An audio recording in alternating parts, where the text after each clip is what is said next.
welcome to another video. Today I'm going to be discussing the Shatter Me series, and I have all the books right here.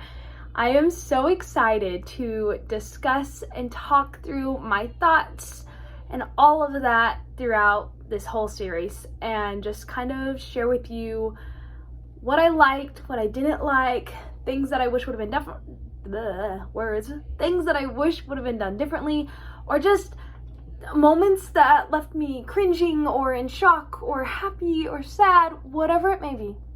It'll be in this book. So I am this book in this video. Man, I am having a hard time talking today. Anyways, so we're gonna get into it, discussing all of them. If you want to know my reviews on each book, you can go ahead and you'll kind of get an idea of my review in this video, but if you want a thorough like star rating and all that, I'll link below my June wrap up and my July wrap up, because in each of those videos I talk about these books. So let's get into it. I was sitting here staring at the stack and I was just like, man, there's a lot of thoughts that I had, and I want to do videos like this, more like discussing books, and I think I'm gonna review and talk through them as I'm reading them, because I feel like I'm gonna forget some things as I'm talking about it, and things that stood out to me as I was reading them, because I haven't read them in a little bit. But I'm still gonna talk about them and share, and I'm sure as I start talking, things will just kind of come to me. So anyways, we're gonna start off with book one, kind of a discussion of it. So when I first picked out these books, I had watched different like booktubers and stuff like that talk about this book, and I was really interested in like, oh, this sounds really cool. I'm really a big fan of dystopian novels, so this will be exciting. And I picked it up. I remember being in Barnes & Noble and I was like, why are so many words crossed out? Like, what is the point of this? Like, you'll notice in chapter 1, there's like lines through the text, for example, right there. And I was like, what's going on? And then I realized it says, dear reader, strike-throughs in the Shatter Me books are intentional. The writing in this series is occasionally as erratic as its main character and serves as a visual representation of the chaos in Juliet's mind. And I was like, oh, okay, that's cool. So then I was really excited. So I started reading it, and I really enjoyed that, like, overall Tahara Mafi, just, if I'm saying her name right, just kind of like jumps you into the story. There's no really long setup process. It's more of like you discover it as you continue reading. Like, you can, go through everything and figure things out. Also, warning, this video is going to have spoilers. So if you have not read this series, do not watch this video, because I'm going to be spoiling everything. This is for my fellow readers who have read this series and want to talk about it. Like, go ahead, as I'm talking, go in the comments and like comment your thoughts on these books, this series, things that left you shocked, whatever you want to say, go ahead and say it. But yeah, just a heads up, I'm gonna be talking. So I thought was really interesting about this anyways was the fact that like you kind of go from that moment where like Juliet's obviously told like, you can't touch people because you hurt them, and she's experienced it, and she's really like almost scared of herself, scared of her own skin, and just really out of it, which I thought was so sad, because I don't know, like I was thinking about, I was like, man, that would really suck, like to have that restriction, to not be able to hug people, to not be able to just like hold someone's hand or comfort someone. Like, that's so sad. And she's been put in like a horrible, like disgusting asylum place, and like can't talk to anybody about how she's feeling. So she like stole like a journal and a pen, and she's writing it all in there, and it's just so sad. And then to see that, oh, they throw another prisoner with her, which is Adam, of course, and you're like, oh, a little love story, this is so exciting. And I loved Julia and Adam. I thought this was so great. And then all of a sudden, as we go into like Unravel Me, we're like, oh, Adam's not the love interest that I'm hoping for now. Especially by the time you get into Ignite Me, you're like, Adam, get out of here. I don't like you anymore. The fact that Adam became so like, I get his heartbreak and his desire to still want to be with Juliet, as time goes, and like the point where he like kind of chases after her, and she's just like, I don't want to hurt you, because of course if you read the book, or if you haven't and you just don't plan on reading them, so you're watching this just to figure out what it's about, Adam originally finds out like he can touch Juliet and it doesn't hurt him. He's like completely like immune to it, and they're like, oh, this is great. So then they end up falling in love, and part of me was like, did she just fall in love with him because he was the first person who was like immune to her? So it was like, oh, this is my only shot at love. You know what I mean? Which was really interesting to me. Like, was she just so deprived of love and affection that she was just so willing to jump at the first chance of love and affection from somebody, you know? That was kind of my thoughts. And so then when she finds out that his ability is to like turn off people's powers, and that's the reason why he can touch her, but then she finds out, oh, it's draining him. Like, him spending time with me, him touching me is like making him tired, making him weak. So it's still not really him being immune to me, you know? So that was kind of disappointing, because like, well, then what's gonna happen? But then we see like that moment where Aaron Warner, the like bad guy turned good guy, like touches her, and he's like, I can touch her too. And like, oh my gosh, like there were so many moments with that situation that I was like, what's going on here? Why is he so obsessed with her? Why does he love her too? Like, this doesn't make any sense. And then we find out that Adam and Aaron are brothers. I was so surprised, man. There's so many plot twists throughout this book that was just like, anyways, I'm like, don't even know which books these things happen in, but I have them all. I'm really jumbling up the timeline. This is just me rambling about this series. So that was a shocker. The fact that Adam and Aaron were brothers, but like half brothers, and that their father was just such a horrible man, and all the things that he did to them and abandoning them, and then it was no better to be abandoned or stay with him, because if you stayed with him, you were being abused. Like, neither one really was good, you know?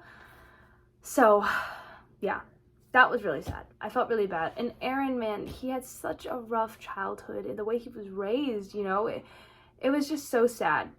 So, anyways, back to the Adam and Juliet thing. Okay, so Adam and Juliet, as I was saying, had a lot of like relationship parts that I was kind of like, was it just because she wanted to be in a relationship, you know? But I always think about how Adam tends to like feel like he has some sort of course I'm the person she loves. Like, why would she want to be with anyone else? Which is really annoying. I don't know. I feel like everyone was always super possessive over Juliet. Like, Juliet's my best friend. Juliet's my girlfriend. Juliet loves me. Juliet da-da-da. Like, not that it was annoying. It was entertaining to read.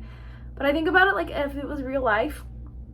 Like, if I had, like, Kenji is Juliet's best friend. Which, okay, opinion time. I think the person that you are in a relationship with should be your guy best friend. If you're, you know, a girl, or if you're a guy, I think your best friend should be your girlfriend. Like, why would you not want to be best friends with the person that you are in a relationship with, you know? So that was one thing for me that I was like, okay, it's cute that Kenji is like one of her close friends, or is a close friend, but like, you could see in like some portions of like the later books where it was like Warner was getting kind of annoyed sometimes with Kenji, and how he was always like, I get it, she's your best friend, but like, she's in a relationship with me, which was so weird. Like, I don't know. I wouldn't ever want the guy that I'm in a relationship with to feel like his opinion is being compared to another guy in my life that is just a friend. Like, I would never want him to feel like, oh, but so-and-so said this, so you're just gonna go with that instead of, you know.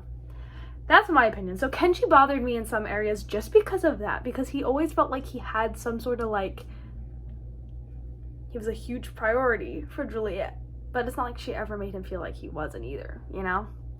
I don't know. So, and then it's weird because then there was parts of me sometimes in the story where like Kenji and Juliet would have like a really sweet moment, like he was really there for her and he comforted her. That made me feel like, oh, I kind of like Kenji and Juliet together, but that's not what's happening, so I need to like not feel that way because that's not an option, you know? So that was definitely something that bothered me. Like, why would you go to comfort of another guy that you're not in a relationship with? Like, if you're gonna go receive comfort for someone, especially a guy, and you're in a relationship, it should be your boyfriend. So that's my long opinion on that. I kind of went on a little ramble there, but yeah. So I do have to say the relationships in this were very interesting, but I do want to talk about one of the cringiest moments for me while reading this book series. Okay, so my moment in this book that was so horribly cringy for me was in, I believe it was in Define Me or Imagine Me. I can't remember. It was definitely towards the end of the series though. So as we know, if you've read this, like Juliet goes and gets captured and she ends up having like her mind wiped pretty much, and the whole point of this, obviously, which there was so many plot twists, I definitely felt like as I was reading this, I expected, the first 3 books were very like, oh, this was good, and then you kind of, it leaves you with like Juliet stepping into power, she's finally taken over her sector of the reestablishment, and you kind of end up thinking, oh, this is it, like there's nothing left to like be concerned about or anything like that, and then all of a sudden, we're left with the fact that like, oh, it's not the end, like there's more. And then little do we know that there's so much more coming, and it's taking you for a wild ride, because then we end up, she's stepping into power, then she feels small because there's all these bigger things going on, and she's like, am I actually prepared to take over the reestablishment and be a leader? She's only like, guys, she's only like 17. That is absolutely mind-blowing to me. Like, sometimes when I read books like this, I'm like, oh, they're an adult, like they're, you know, 20s, 30s, like you picture them so mature because of everything that they're doing and all that they're facing, and you just think like, how the heck can they be young? And then you realize, oh, she's only like 16. I'm sorry, 16. And also for the spiciness level in this book, I'm like, girl, you're 17. What are you doing? I think by the end of the book, she's probably like 18, 19. And then we all know, like, and believe me, she gets married. So, like, then everything is okay, you know? You're married now. But, like, I don't know. That's the one thing that I didn't really like. There was quite a bit of spiciness throughout the series, and I felt like it just got more and more and more. Like, I don't know how it ended up being in the YA section of my Barnes & Noble.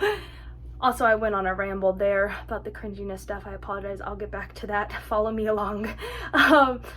But yeah, there's just a lot of open door romance in it, and I literally just skipped over everything. And I really didn't like it because, like, in Imagine Me, when Juliet's mind, as I said, got taken over, and she's in this place where like her memory is not there anymore, so all she's told is like, basically she's designed to be a weapon. She is a soldier. She's supposed to follow and obey, oh my gosh, why did I forget his name? Adam's dad. Is it Andrew?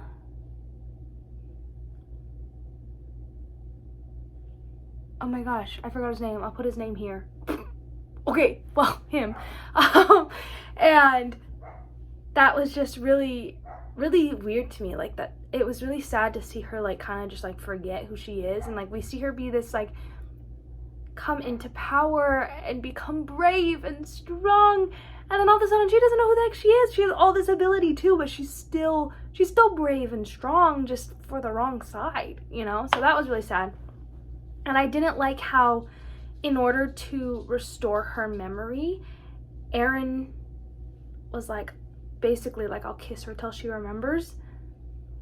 But like, I wanted, as somebody who usually skips over the really spicy stuff, I felt like it was getting super duper intimate, and it almost was like making me kind of want to like skip a little bit, just because like I'm very sensitive in that area of like, I don't want to read all that. So I don't know, that was my only disappointment. Like, I wish like maybe it could have been like he just kissed her and talked to her and was trying to share his memories and how he felt about her, and that could have made her remember, rather than just like, you know, ugh. So I don't know, but overall it was great. I liked that she eventually remembered everything, and I loved the fact that Aaron and Juliet had actually known each other their whole lives. Like, that for me was so sweet, because I was like, okay, yay, they love each other, but like, why is things a little bit suspicious? Like, why do they love each other so much? Why do they have such a deep connection? But it's because every time they meet, they'd become friends, and then they'd end up kind of loving each other, and then they'd get their memories wiped, and then they would forget each other, and then they'd meet again, and then they'd fall in love again, or they'd like each other again, and then they'd get their memories wiped, which was very frustrating. But then at the end, they get all their memories back, so they remember every moment they had with each other, which was so sweet. Anyways, that's my little ramble on all of that. Now to the cringy part, which I've been making you wait. The cringy part for me was when she had her memory wiped and she was listening to that commander and obeying him, who's Aaron and Adam's father. She ends up finding him attractive. Like, she thinks, oh, he's like, why do I feel like... It was really weird. Like, they were alluding to the fact that she was like interested in him and attracted to him, and she like wanted to be with him, but he's the bad guy, you know? So that was really cringy. It gave me the same vibe as like Jasmine pretending that she's like in love with Jafar in Aladdin, you know? And she like kisses Jafar, and you're like, oh, that's awful, why would she do that? It was that same feeling I had while reading this. That moment of, he's old and he's the villain, and why are you doing that? Guys, that was so gross. That part in the book, like, I was cringing for a solid 2 chapters. Like, it was so disgusting. And it wasn't like they even kissed or anything. It was just like the fact that like they joked about it to like her own dad in the book, because we find out later on, obviously, that her dad's alive and he's like the biggest bad guy, her dad and mom. So that was like, I did not enjoy that part of the book. Anyways, on to the moments that shocked me probably the most out of anything in this series. Okay, the last thing I want to talk about is the most shocking moments. I think for me, overall, throughout this series, there was a lot of like, I started reading, I was like, oh, it's really good. I like it. This seems interesting. Oh, it's really good. It's interesting. It's interesting. And then when we get to like the last part of the series, which is like, because it was originally written as 3 books, and then she wasn't going to write anymore, but then it got so popular that she ended up writing 3 more books, and then she also wrote a whole bunch of novellas. The only novella that I read, though, was Believe Me, by the way. And I thought it was really interesting that, like, she literally took a whole new direction with the last 3, and at first I was upset with it because I felt like it was rewriting things that I thought were true, and I didn't like that it made it seem like, to me, everything was a lie this whole time. Like, what do you mean this happened? What do you mean they've known each other their whole lives? What do you mean this? So at first I was upset because I had fallen in love with the way things were, and then it felt like my own feelings were being like changed, and I was so conflicted. But I was just really glad that I don't know, it was still well written and I still really thoroughly enjoyed it. But in the beginning, that's definitely how I felt. I definitely felt like, okay, this person's actually like this, and what? And then man, I was also so kind of sad that like Adam becomes such a jerk. Like, he's just rude to not only Juliet anymore, but like to most of the people, he's just like not super nice, and I found that really sad. He did eventually get nice, and I did love that in this one, Adam also finds love, and it was so nice because I remember when she's breaking up with Adam, Juliet, same person by the way. I love that Ella told Adam, like, you need someone who needs you, who's soft and quiet and timid, and because Ella started off that way. Ella started off as the very soft, you know, timid girl. Like she needed that comforter, that person to constantly like rescue her, if that makes sense. But then when she stepped in to know who she was, she didn't just need that. She needed somebody who was gonna believe in her and help her to be strong and all that stuff. So when she tells him, like, I'm not that person anymore, you need somebody who's like that. And I love that they gave him somebody who is soft and who is sweet. He was like, you know, more reserved, more quiet. And that was really great to see that Adam finally also had his happy ending, and they didn't really leave any character without their ending, their closure, which I enjoyed. I do want to say a few things about Believe Me. I annotated this book, and I was so upset that it played with my emotions so much. Like, I thought things were gonna go horrible. Like, I don't know what I was thinking. I thought this whole book was gonna be like a happy ending, yay, everything's coming into place. But instead it just like played me this whole thing until like the very end, and then they didn't give me the full wedding. I was so mad. They literally end the book with like Juliet walking down the aisle because she did like a surprise wedding for Aaron. And it's like, oh, so cute. They're gonna have a house. They're gonna have a happy ever after. Kenji's their neighbor. This is so cute. And then all of a sudden, you're like, oh, it's the wedding time. I'm so excited. And she's walking down the aisle and it ends. And it was cute. But I wanted like the walk down the aisle, and then maybe like the next chapter, it's them celebrating with everybody, and then maybe give me like his thoughts as he's there and he's realizing like, oh, I'm married to her, like this is beautiful, you know, or something.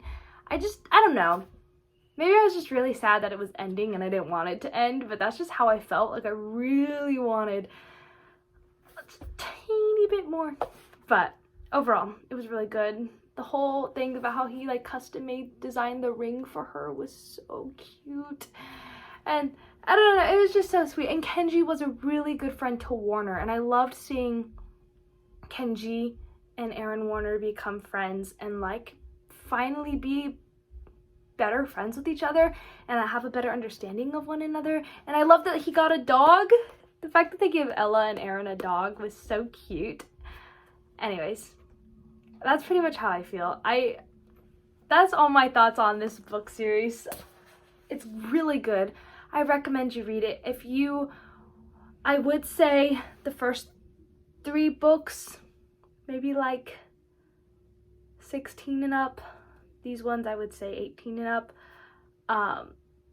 Just read with wisdom. Make discernment, skip over stuff. But it's really good series still. There are things obviously that I skipped over, so I don't know, maybe I missed something. I don't think I did though.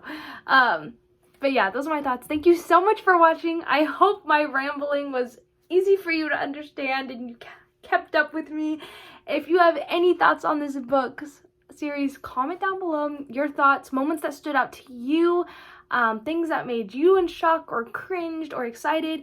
I want to say one more thing though that I just remembered. These books got so violent. The action and stuff was intense, but I didn't hate it. I thought it added a more like feeling to it. But anyways, that's my last thing. And also, wait, all these thoughts are coming back to me. Oh my gosh. Okay, guys, freeze. I'm sorry. I also thought it was crazy that Juliet was the person who had to eliminate her own mother, that was insane. And the fact that her sister was in a tank the whole time, mind controlling people, oh my gosh, that was insane, horrible. And then I was so sad that her sister died at the end too, but she still saved her and helped her, like, she rescued her at the same time. Okay, sorry. But anyways, this book was just wild. There's so many elements, and I'm missing so much because, once again, I apologize. I should have filmed this video way sooner, but I will do more like this on series or just other books that I want to discuss and talk with you about. And that is it now for this video. Thank you so much for watching and sticking through. I know my thoughts were everywhere, but I hope you enjoyed this, and please, once again, don't forget to subscribe and like this video. I love you, and I'll see you next time.